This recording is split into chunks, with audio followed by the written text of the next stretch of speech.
The two-time Academy Award-winning film Pinocchio was released in 1940 and is the second animated film made by Disney. Pinocchio is based off of the 1883 book, The Adventures of Pinocchio. Let me just tell you right now, that book is way more brutal than you would think. There's stabbings, hangings, bro, Jiminy Cricket dies in the book. But Disney took the majority of that out and made their own version of Pinocchio. Let's talk about it.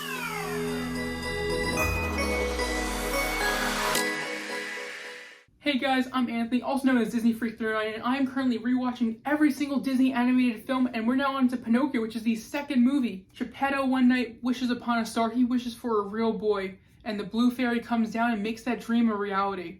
A dream come true from you to me. And of course, it has one of the most iconic Disney songs, When You Wish Upon a Star, and we're only on the second movie. Since Pinocchio just gets turned to a boy, he's kind of clueless about the real world. Pinocchio has a little guy on his shoulder named Jiminy Cricket. Isn't that the guy from Puss in Boots 2: The Last Wish? I judge you.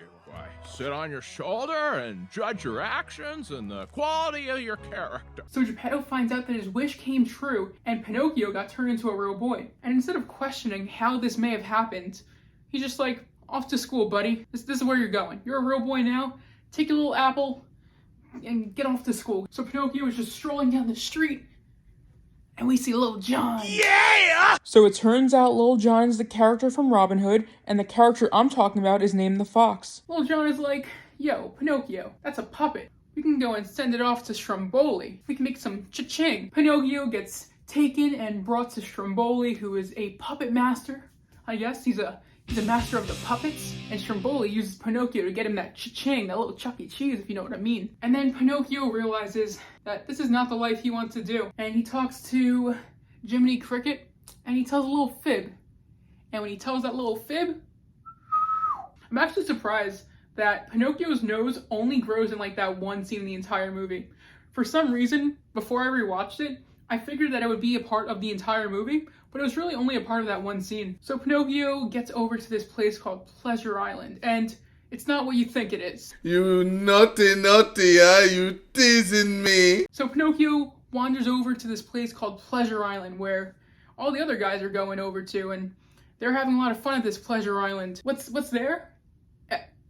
Alcohol? Smoking? Drugs? What? Is this a Disney movie? You find out that if you take a little sip of the beer, or, take a little puff of the smoke, you turn into a donkey, and they take these donkeys and ship them off. Pinocchio's friend gets turned into a donkey, and Pinocchio isn't long behind. I guess you could say Pinocchio is becoming an ass.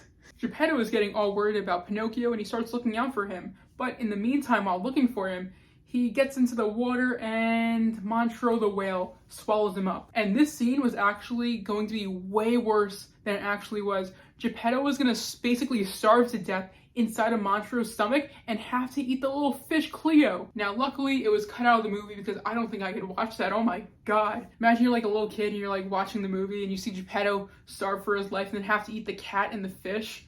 If we have another Winnie the Pooh Blood and Honey situation, maybe you guys want to take that idea and write in a little script to make your own movie out of it. I don't know. So Pinocchio finds out about Geppetto getting eaten by Montreux and starts looking for him. So Geppetto is very smart. This guy is a pretty good inventor and uses fire inside of Montreux's mouth to make Montreux basically cough up Geppetto, Cleo, and Figaro. He gets out of that whale's stomach and Pinocchio and Geppetto reunite and it's a happy family, happy-go-lucky, let's go. I really enjoy Pinocchio. It's one of my favorite Disney animated movies. I will say, since I've been rewatching all of these animated Disney movies, I think Pinocchio has been one of my favorites that I've watched so far. It's a great story about, being new to the world and don't give in to the peer pressure of growing up. Like, don't do all this bad stuff. I'm gonna give this movie 4 apples out of 5. Are you guys a fan of the Disney movie Pinocchio? Not the live action version. The live action version would be a negative review. Let me just tell you that, just straight up. It's nothing compared to the animated movie. But if you guys like the movie, let me know in the comments down below, and make sure you stay subscribed as we have so many more Disney movies that we're going to be reviewing over the next year. This is only the second Disney movie out of 61, so you guys are only 1/30 of the way of listening to a Disney fan talk about some Disney movie that you saw when you were a kid. Huge thank you to my Patreon members, Disney Freak 311 and Alan, for helping me do the things that I love to do. Make sure you guys go and check out another Disney review over here, subscribe over here, and I will see you guys in the next video. Bye guys. There are no strings on me.